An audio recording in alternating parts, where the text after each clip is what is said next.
Bonjour à tous, c'est Panenka. La GIA s'est imposée 4-1 face à Nancy, c'est parti pour le débrief. Le premier point, c'est que la GIA retrouve le chemin du succès. Avant ce match-là, il y avait quand même quelques interrogations. On restait sur une série de 3 matchs sans victoire, avec 2 matchs nuls et une défaite. Et puis, on se rappelle qu'il y a quand même plusieurs absents.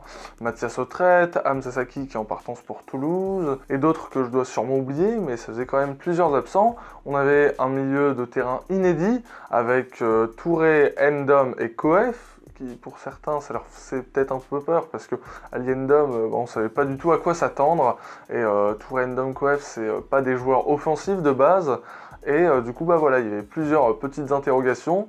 Au final, ça a été rapidement levé face à une équipe de Nancy qui n'a jamais réellement inquiété. Bon, ils ont eu des occasions, attention, mais on les a jamais sentis capables de revenir dans ce match. Ça a été une victoire vraiment facile, on s'est créé énormément de situations par rapport aux autres matchs où c'était face à des défenses entre guillemets un petit peu plus compactes, un petit peu plus regroupées, et où on avait du mal à se créer des occasions franches.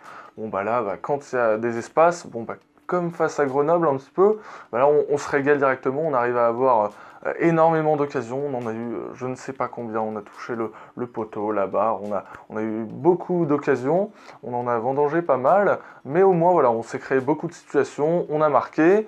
En face Nancy, du coup il y avait d'énormes espaces parce qu'ils essayaient de presser très haut, mais que pour le moment ils ont du mal. Et puis aussi ils avaient une charnière expérimentale avec un joueur qui vient d'arriver, Bandia si je ne me trompe pas, et puis ils avaient également un jeune de 16 ans qu'ils ont fait jouer.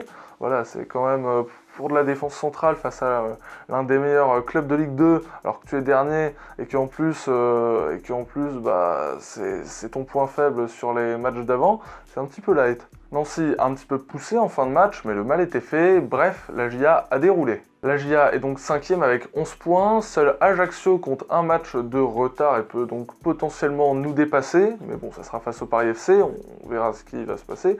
Mais bien entendu, ça ne boudera pas notre plaisir puisque là, on va entrer en trêve avec une victoire. C'est bien mieux qu'avec une défaite ou un match nul. Et ça va permettre aux Auxerrois, en plus d'avoir marqué, bien entendu, je pense à Gaëtan Charbonnier, d'avoir l'esprit un petit peu plus libéré. Le premier top, c'est Gaëtan Charbonnier. Il a mis 2 buts, délivré une passe décisive. Bon, certes, il a raté peut-être une ou deux occasions, mais en tout cas, voilà, l'essentiel est là, il a staté. En plus, dans le jeu, il a été présent, il nous a régalé à un moment. Je pense à la passe qu'il fait pour le face-à-face de Gaëtan Perrin. Voilà, c'était du grand charbot ce soir. Les premiers buts, je l'espère, d'une très longue série. C'est pas le seul, Djoubal qui a marqué et qui a réalisé une très belle partie. Je pense également à Ali Ndom qui, voilà, c'était le joueur, il y avait quelques doutes dessus parce que il est considéré un petit peu comme indésirable, pas très en confiance. Il a plutôt bien joué, il a même mis un but. Gaëtan Perrin qu'on a senti plus libéré, face à une équipe où il y avait beaucoup d'espace, etc., il a réussi quand même à faire de belles différences et à se créer des occasions, même si malheureusement voilà, il a pas mal croqué devant les cages. Et puis Gauthier Rennes pour son énorme activité pendant tout le match. Au niveau des flops, je vais mettre le penalty encaissé par la GIA, c'est sur une faute de Nicolas Mercier. C'est un petit peu pour souligner que quand même Nancy a eu quelques occasions. Pour ceux qui n'ont pas vu le match, il ne faut pas croire que Nancy n'a pas eu d'occasion pour marquer, puisqu'ils mettent 1, 2, voire 3 buts en jeu. Et Donovan Léon a fait plusieurs parades, ils ont touché quelques fois les montants. Voilà, c'était pour souligner également que Nancy a eu des occasions, donc en soi, voilà, c'est pas vraiment un flop.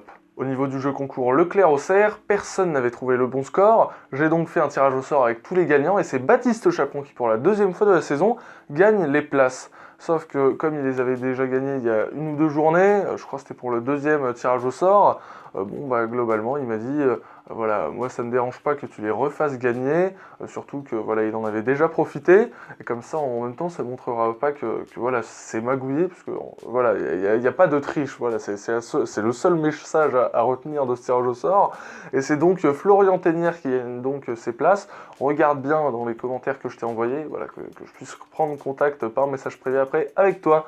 Sur ce, c'était donc Panenka. On va pouvoir vivre 2 prochaines semaines l'esprit tranquille grâce à cette victoire, sans pour autant s'enflammer, puisque voilà, en face Nancy c'était quand même assez faible. Sur ce, c'était donc Panenka. Abonnez-vous, likez, partagez. Tchuss. Abonnez-vous à Panenka.